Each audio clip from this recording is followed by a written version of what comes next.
how to fix a Cox modem blinking orange light, what it means, and I'm going to show you the easy fixes. Now, on many of the Cox communications gateway modems, the blinking orange light usually means the partial downstream connection or the weak signal lock. If you are seeing a solid orange light, it is going to indicate you the registration or the provincing problems. So this often happens after outages or loose coax cables or signal interruptions. So first you need to check the coax cable connection. So simply inspect the coax cable connected to the modem carefully. Make sure that the connector is fully tightened, there is no splitter is damaged, and the cable is also not bent sharply.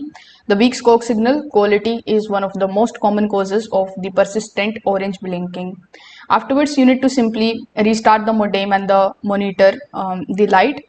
The downstream light should stabilize first, then upstream light, and then the online internet indicator.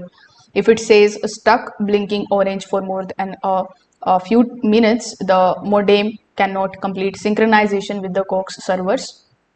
So in this case, you can unplug the modem power and wait for about 2 minutes, not just a few seconds. Then simply reconnect it directly to the wall outlet instead of the power strip. This forces a fresh DOCSIS registration process. So these steps solve most of the Cox modem orange light problems in 2026. And if they do so, just let me know in the comment section below. Thank you.